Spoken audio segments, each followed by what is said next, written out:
नमस्कार, आप देख रहे हैं बिग डिबेट और मैं हूं आपके साथ अनन्या चतुर्वेदी। और मध्य प्रदेश विधानसभा के पहले दिन की सत्र की बात करेंगे, जहां एक दिवसीय विशेष सत्र सोमवार को आयोजित किया गया और इसमें नारी शक्ति बंधन बिल पर चर्चा हुई। सीएम डॉक्टर मोहन यादव ने बिल को लेकर संकल्प पत्र पेश किया। इसी बीच कांग्रेस विधायक अभिजीत शाह ट्रैक्टर ट्रॉली से विधानसभा पहुंचने की कोशिश कर रहे थे, लेकिन पुलिस ने बैरिकेडिंग कर उन्हें रोक दिया।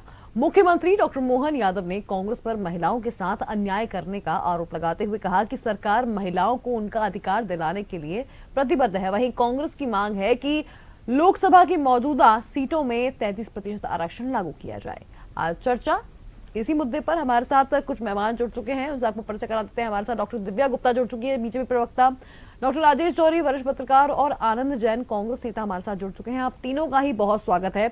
सबसे पहले इस मुद्दे पर राजेश जौहरी जी, मैं आपकी राय चाहूंगी कि आज विधानसभा का विशेष सत्र जिस तरह से रहा है, क्या लगता है कि क्या कांग्रेस और भाजपा के बीच जो आज गहमा गहमी हुई है, इसमें एक स्पष्ट संदेश मिल रहा है कहीं जनता को कि आखिर बिल पास होना उनके लिए बेनिफिशियल था या फिर जो चल रहा है वो ही ज्यादा बेटर है?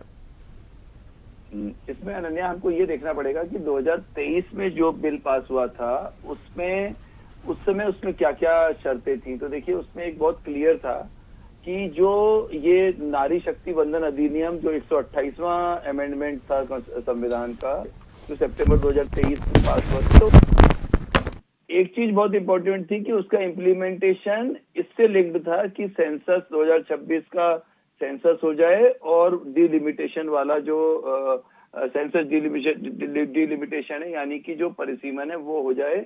उसके बाद इस तरह से ये 3 फेजेस में था सारा का सारा जो वो इम्प्लीमेंटेशन था इसका। अब ये दुर्भाग्य रहा कि ये नहीं हो पाया ये, और जो महिलाओं को जो अधिकार मिलना था वो नहीं मिल पाया। लेकिन इसमें कहीं ना कहीं ऐसा लगता है कि देखिए, 2023 में जब ये बिल पास हुआ था उस समय सरकार ने, जो उस समय भी एनडीए की सरकार थी, उन्होंने किसी तरीके से कुछ भी करके, तब भी शायद उनके नंबर थे कि नहीं थे, पर उन्होंने उसको पास कराया था। और 2026 3 साल में कायदे में गवर्नमेंट को ऐसा चाहिए था कि 3 साल का समय बहुत बड़ा होता है, जब डिस्कशंस करने थे, डिबेट करने थे सारी अपोजिशन पार्टियों को साथ लेके, ताकि आज जो 2026 में हुआ है वो नहीं होता। क्योंकि देखिए, एक बात आप मान के चलिए कि हमारे बार बार इस बारे में बात हो रही है कि 15% से ज्यादा कभी महिलाओं का वो जो रिप्रेजेंटेशन रहा ही नहीं है लोकसभा और विधानसभाओं में। तो इसके लिए हमेशा से हर जो लोग हैं, जो चाहे संविधान को पढ़ने वाले लोग हों, चाहे कानूनविद हों, चाहे नेता हों, सब लोग ये बात तो करते हैं कि 33% होना चाहिए, लेकिन वो हो नहीं पाया। आप सोचिए कि 73वां और 74वां जो अमेंडमेंट था, यानी संशोधन था संविधान का, उसमें भी यही था कि 1/3 सीटें फीमेल कैंडिडेट्स को मिलनी चाहिए। पर कहीं ना कहीं ऐसा लगता है कि सरकार और विपक्ष की जो आपस की खींचतान है, इसके कारण जो नुकसान हो रहा है वो नुकसान देश का हो रहा है। देखिए, महिलाओं का नहीं हो रहा है, देश का नुकसान हो रहा है। तो इस पर सरकार चाहती 3 साल में सरकार और विपक्ष मिलके इसको अच्छे से कंसेंसस बन सकता था। जैसे संविधान सभा के टाइम पे सारी बातें थोड़ी मान ली जाती थी, जितने नेताओं में डिस्कशन होता था, उनमें डिबेट होते थे, फिर उसके बाद उस चीज को माना जाता था। तो इसके लिए ऐसा किया जा सकता था, जो नहीं हुआ। जी, डॉक्टर दिव्या गुप्ता, मैं आपसे जानना चाहूंगी कि कांग्रेस का कहना है कि परिसीमन के बिना भी जो वर्तमान में सीटें हैं उसी में 33% आरक्षण क्यों नहीं देना चाहती भाजपा? अगर आप महिलाएं तैशी हैं तो जो वर्तमान में सीटें हैं उस पर लीजिए, परिसीमन की जिद तो आप भी छोड़ सकते हैं। अनन्या जी, जब मुझे लगता है कि जब तक तर्क और तथ्य दोनों को मैच नहीं कर सकते, और फिर उसके बाद एक और बहुत बड़ा उसमें एक मसाला होता है नियत जी। तो आपके पास जब इन तीनों चीजों का अभाव हो, तभी मुझे लगता है कि इस तरह के स्टेटमेंट, सिर्फ स्टेटमेंट देने के लिए स्टेटमेंट देना, हमें विरोध करना है इसलिए हमको विरोध करना, हमें विलाप करना है इसलिए हम विलाप करेंगे, बात समझ में आ रही हो नहीं आ रही हो, दूरदृष्टि रखनी हो नहीं रखनी हो, जैसा आज सर ने कहा कि ये महिलाओं का अकेले का नुकसान नहीं है, ये देश का नुकसान कर बैठे हैं वो लोग। और ये जो पाप है, महापाप है, इस पाप का सारा भागीदारी, सारी की सारी जो ये है, ये रिस्पॉन्सिबिलिटी कांग्रेस और विपक्ष की है। मैं हर बार एक बात कहती आ रही हूँ अनन्या जी, मैं फिर से उस चीज को दोहराती हूँ जी। क्या एक परिवार की 2 महिलाएं जब संसद में बैठती हैं तो क्या वो एक कार्यकर्ता की सीट नहीं खा गई? क्या अगर एक सपा के विधायक जी के सांसद जी उनकी पत्नी बैठ जाती हैं, क्या वो एक किसी अच्छी कार्यकर्ता की सीट नहीं खा गए? लालू प्रसाद जी की पत्नी मुख्यमंत्री बन जाएं, लालू प्रसाद जी की बेटी संसद में आ जाएं, क्या ये वाजिब है? इसको आप कैसे जस्टिफाई करेंगे? और फिर उसके बाद जो आपने वर्षों तक महापाप करा, बिल नहीं लाने का, फ्लोर पे नहीं लेकर आने का, आप किस मुंह से जनता के बीच में जाएंगे और किस बात की आप बहस करेंगे? तो जो आप कर चुके और आपने जिस तरह का व्यवहार संसद में मेजे थपथपा के, मुस्कुरा के, उल्लास मना के करा, वो शर्मनाक है। वो पूरे देश ने देखा है। तो आप क्या क्या पेंट करना चाहे प्रस्तुति? आपकी वॉर किस चीज से है? आपकी लड़ाई किस से है? आपकी लड़ाई भारतीय जनता पार्टी से है? आपकी लड़ाई उसकी नीयत से है कि आपकी लड़ाई इस देश की महिलाओं से है? आप किसका विरोध कर रहे थे? कम से कम आकलन तो करिए। संशोधन था, ये बिल पारित हो चुका है। बिल में तब भी कंडीशन थी, और जब वो कंडीशन थी तब आपने उसके ऊपर सिग्नेचर करा, और ये संशोधन लाया जा रहा था। इस संशोधन में आपको क्या तकलीफ थी? किस बात का भय है? किस बात से आप डरे बैठे हैं? आप तो वैसे भी कहीं दूर दूर तक दिखाई नहीं दे रहे, न पंजाब में। चलिए, आपकी बात का जवाब ले लेते हैं। हमारे साथ जो है आनंद जैन जुड़े हुए हैं। आनंद जैन जी, मैं आपसे जानना चाहूंगी इस चीज को कि बहुत बेहतर तरीके से जो है कोशिश की विपक्ष ने, और मुझे लगता है सफल भी रही उस चीज में, लेकिन महिला आरक्षण बिल लाने को लेकर जब बिल गिर गया तो आप विरोधी कहलाए, और ऐसे में एक महिला वोट बैंक, जहां पता है आपको कि इस वक्त बहुत ज्यादा अहम है आपके लिए आधी आबादी का सपोर्ट, उस वक्त में आपके पास एक मुझे लगता है कहीं ना कहीं आपको नुकसानदायक भी रहा। और परिसीमन से फिर, अगर जैसा कि भाजपा कह रही है कि परिसीमन से दिक्कत क्या है, तो कांग्रेस को दिक्कत क्या है परिसीमन से? आरक्षण तो उतना दे रही है। पहली बात तो, सबसे पहले ये बिल जो गिरा उसमें एनडीए के लोग भी शामिल थे कि नहीं थे, ये बताए बीजेपी। कांग्रेस के पास तो 100 विधायक हैं, बाकी विधायकों ने वोट दिया क्या? इनके एनडीए घटक दलों ने ही नहीं दिया, दक्षिण राज्य के लोगों ने ही नहीं दिया।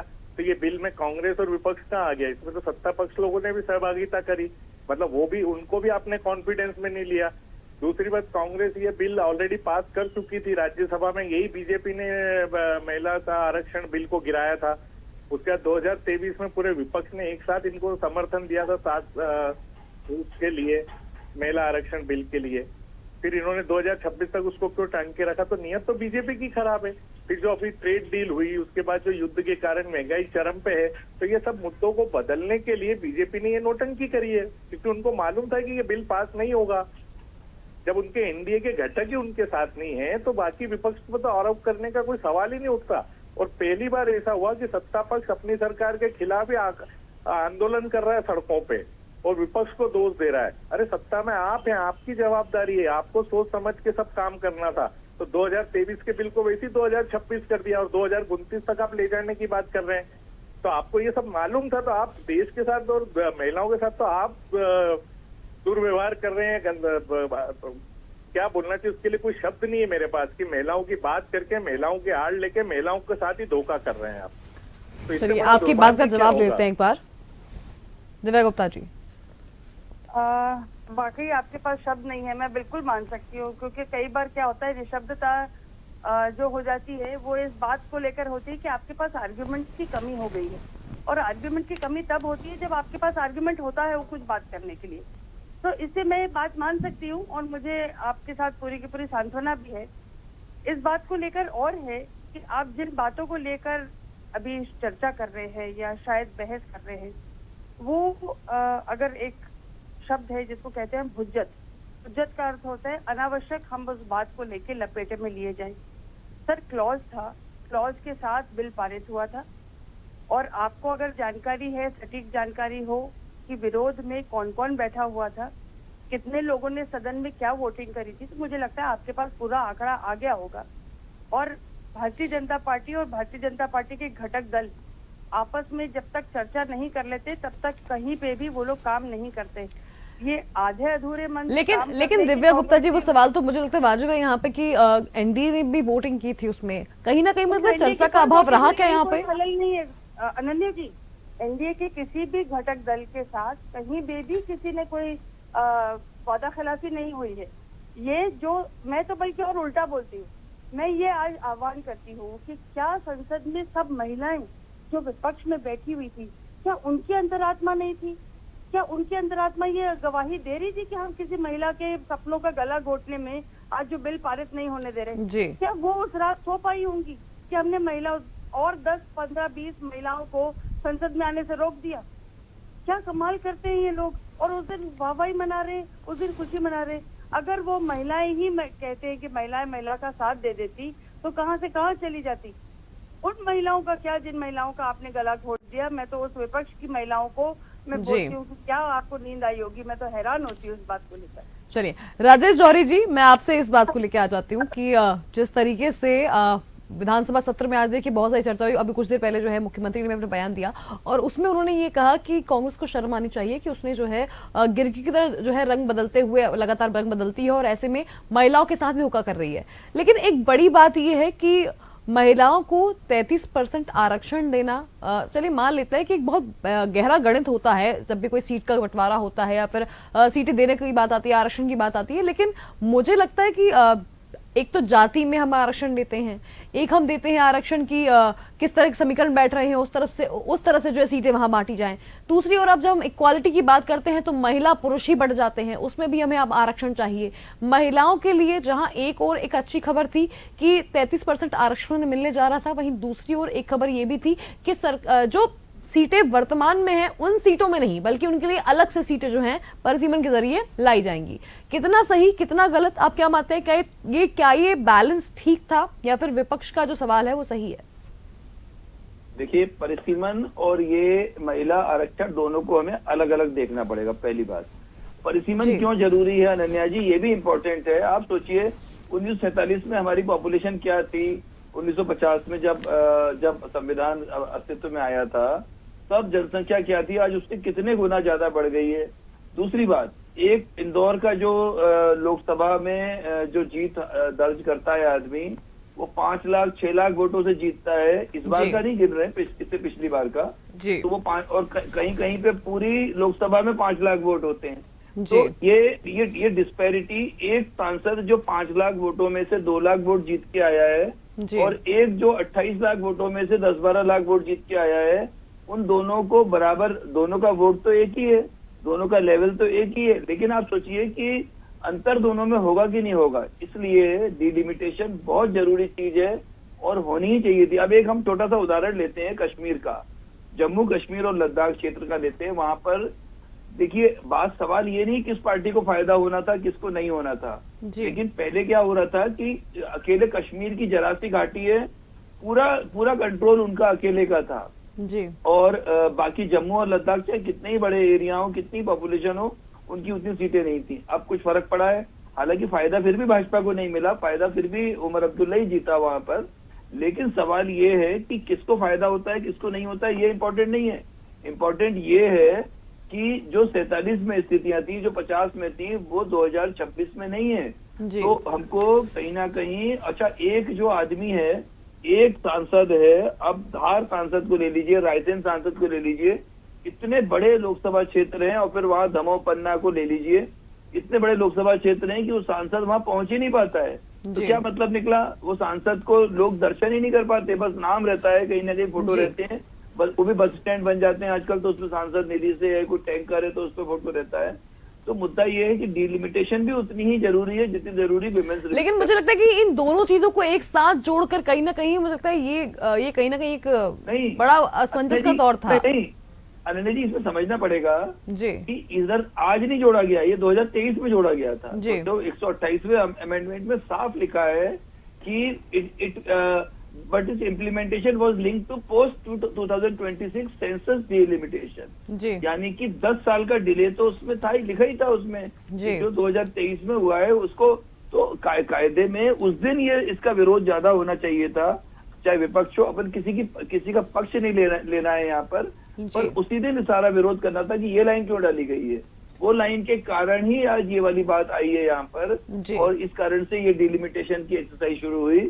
पर कहीं ना कहीं देखिए एक बात है, मेरा वही कहना है, संशोधन पड़ेगा। के वक्त में इस बात पे विरोध करते तो माना भी जाता, अगर देखा जाए तो उस बात को सही भी ठहराते, लेकिन अभी अगर हम बात करें वर्तमान की, तो क्या यहाँ पर मुझे लगता है कि कॉन्वर्सेशन बड़ा जरूरी था, चर्चा बड़ी जरूरी थी, लेकिन बिल गिर जाना कहीं ना कहीं ज्यादा नुकसानदायक रहा विपक्ष के लिए ही।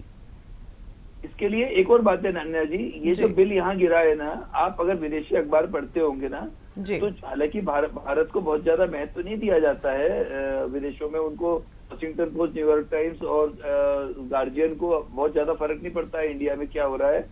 पड़ता भी है तो वो इसलिए नहीं दिखाते हैं क्योंकि वो दिखाना नहीं चाहते, वो शो नहीं करना चाहते कि उनको फर्क पड़ रहा है। लेकिन इस बिल के बाद कई खबरें हैं, आप गूगल पे सर्च करेंगे तो आपको मिलेंगी कि वहां पर स्थितियां, ये भी एक कहीं किसी अखबार में पढ़ा है, वो अखबार का अभी ध्यान से उतर रहा है, पर अभी 5 मिनट का जितने में आप दूसरे वक्ता पढ़ेंगे उतने में बताते हैं हम आपको कि कहीं पर ये भी लिखा है कि उसमें जब उसका विरोध हुआ तो महिलाएं भी उसमें विरोध में थी।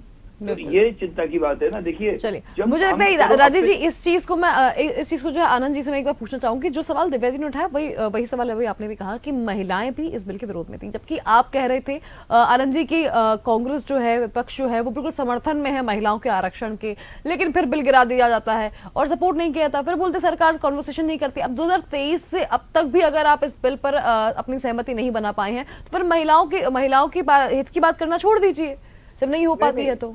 ये काम किसका है? सरकार का है। विपक्ष कैसे उसमें वो करेगा? विपक्ष ने समर्थन दिया, बिल पास किया, उसके बाद 2023 से 2026 तक क्या सरकार सो रही थी?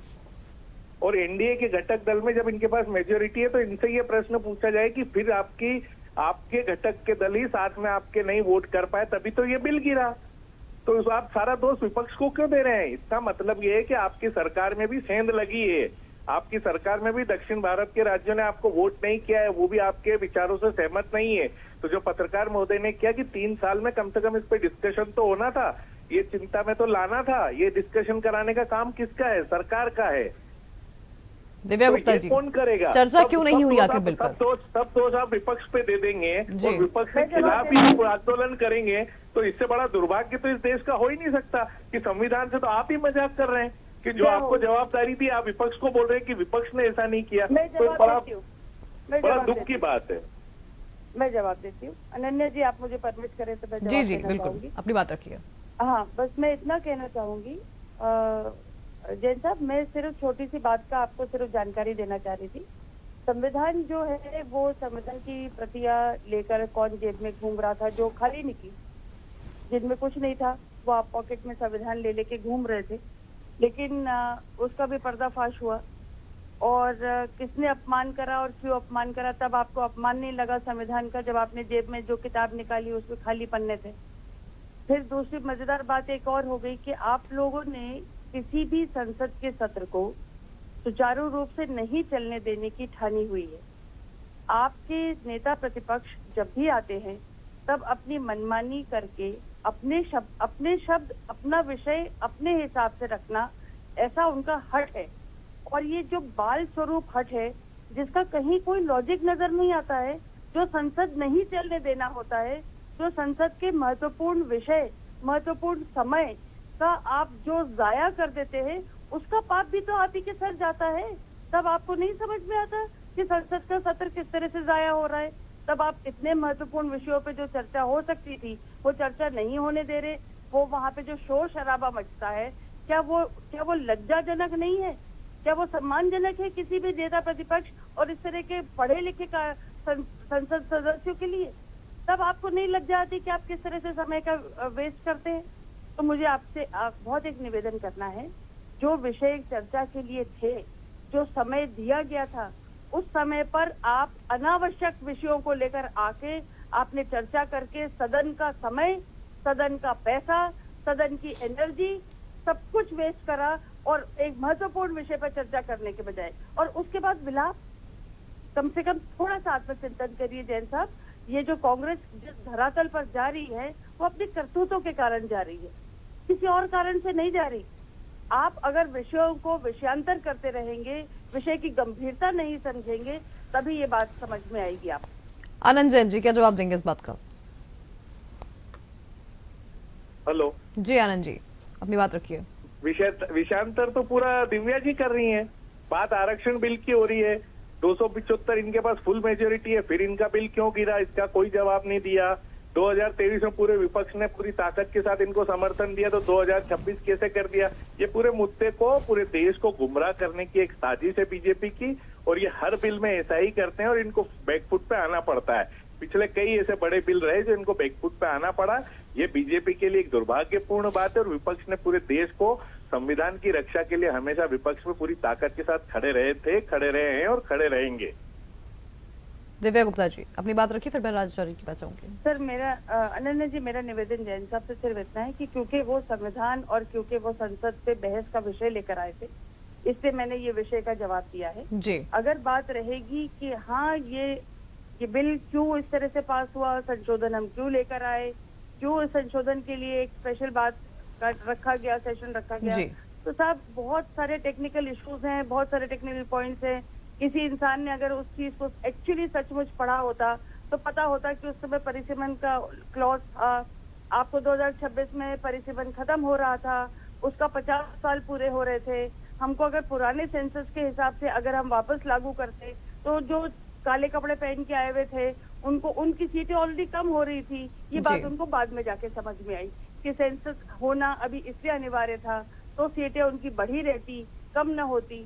ये सारे टेक्निकल पॉइंट्स है, टेक्निकल इश्यूज है, इनको सिर्फ लफाजी में, हवाबाजी में, इन सब चीजों में ये नहीं जाया जा सकता। इसको बैठ के विषयांतर नहीं कहते, इसको बैठ के विषय को समझना कहते हैं, उसकी बारीकियां समझनी होती हैं, तभी जाके आपको समझ में आएगा कि ये क्यों स्पेशल सेशन लाया मुझे लगता है राजेश जौहरी जी, अगर हम टेक्निकल की बात कर ही रहे हैं तो राजेश जौहरी जी ने कुछ देर पहले जो है बहुत बार हम इस टॉपिक पे जो है चर्चा कर चुके हैं। कुछ देर पहले भी उन्होंने इस बात का जिक्र किया था कि किस तरीके से जो है बिल की टेक्निकलिटी और डिलिमिटेशन जो है क्यों जरूरी था। लेकिन राजेश जौहरी जी, एक बहुत अहम बात पत्रकार होने के तौर पर मुझे लगता है कि हर किसी के दिमाग में आती है कि जब हम बात करते हैं राजनीति की, जब हम बात करते हैं देश की राजनीति की, तो कोई भी बिल अगर पास हो रहा है, कोई विरोध अगर हो रहा है, कोई भी अगर इंसिडेंट अगर होता है यहाँ पर, तो उस इंसिडेंट का असर जनता पे बखूबी पड़ता है। और अभी वर्तमान में चुनाव में हमने उसका असर देखा भी, वोट परसेंटेज बढ़ना हो, चाहे वो महिलाओं की बात हो। लेकिन क्या सरकार इस बात में कामयाब रही है? क्योंकि अगर बिल गिरता है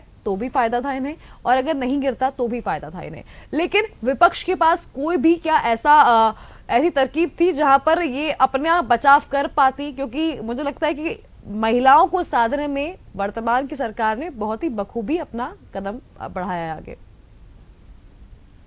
इस बात में तो कोई दो राय नहीं है कि महिलाओं का, चाहे वो कोई भी योजना हो जी, हालांकि as a journalist, as a common man, as a taxpayer, हम तो उसका विरोध करते हैं। जो योजनाएं, जो 15,000 देना, 10,000, 1,500 देना, 2,000 देना, ये बिल्कुल गलत है। जो सिस्टम, क्योंकि देखिए कितनी हमारी, हम लोगों की मेहनत की कमाई इस तरह से आप बांट नहीं सकते। आपको शौक ही है, ये दोनों पे लागू है, चाहे भाजपा हो, कांग्रेस हो या कोई भी पार्टी हो, आपको बांटना है, चाहे केजरीवाल हो, तो आप अपने पार्टी फंड में से बांटिए, आप हमारे पैसे में से मत बांटिए। क्योंकि उस पैसे से पुल बनने हैं, उस पैसे से सड़कें बननी है, उस पैसे से बड़े बड़े प्रोजेक्ट्स होने हैं और इस देश का विकास होना है। और उस 1,500 रुपए, मतलब ये आपकी बात का जवाब है, उस 1,500 रुपए से ऐसा नहीं है कि उस घर का कोई बहुत बड़ा भला हो जाता है। ये आप भी समझती है अनन्या जी, 1,500 रुपए की कोई वैल्यू नहीं होती है। लेकिन 1,500 रुपए कलेक्टिवली जब जाते हैं तो इतना बड़ा अमाउंट होता है कि उससे बहुत बड़े बड़े काम रुक जाते हैं। आपने देखा होगा कई प्रोजेक्ट्स इसलिए रुके पड़े हैं कि इस तरह के जो अपना ये जो फ्रीबीज के चक्कर में, हालांकि इस देश में फ्रीबीज की राजनीति ना कांग्रेस ने की थी शुरू, ना भाजपा ने करी। ये जो केजरीवाल ने जो जिस तरह की पॉलिटिक्स ये लेके आए वो, और उन्होंने ये शुरुआत करी, तो उसने सबको बिगाड़ दिया। सबकी मजबूरी हो गई कि आपको जीतना है चुनाव तो करना ही पड़ेगा। अब एक बात ये है कि टेक्निकलिटी की बात अभी दिव्या जी कह रही थी, आनंद जी को भी इस बारे में शायद पता ही होगा सबको, लेकिन क्लॉज 1 है जो आर्टिकल 334A का, जो इसमें क्लियर है कि 3 स्टेप प्रोसेस जो है वो होना ही चाहिए विमेंस रिजर्वेशन को अगर रियलिटी में बदलना है। और ये आपको बताएं, अभी हमने पढ़ा है, द हिंदू अखबार ने इसको लिखा है। तो द हिंदू के बात पर क्यों ध्यान दिया है? क्योंकि द हिंदू कभी भी आज तक, मतलब इतने सालों का हमारा 25 साल का जो जर्नलिज्म का अनुभव है, तो द हिंदू कभी एक आध बार ही, कभी वैसे एक बार भी हमने तो नहीं देखा कि कभी उसने भाजपा या इनके समर्थक जो लोग हैं उनका कभी उनके पक्ष में लिखा हो। लेकिन वो भी एक अच्छा एनालिसिस लिख रहे हैं कि 3 स्टेप प्रोसेस बहुत जरूरी है विमेंस रिजर्वेशन का, जी। जो उसको रियलिटी बनने के लिए। तो एक बात और है कि परिसीमन से ना तो भाजपा को कोई फायदा होना था, जी ना कांग्रेस को कोई नुकसान होना था। जी परिसीमन को लेकर एक बार अच्छा, और एक बात है, परिसीमन जब कश्मीर में हो रहा था तब सब नाराज थे, पूरा विपक्ष नाराज था, लेकिन क्या भाजपा को कोई फायदा हुआ वहां पे? क्या जम्मू से कोई किसी को मुख्यमंत्री बना पाए? वो नहीं बना पाए। जी। वैसे ही अभी भी नहीं होना है।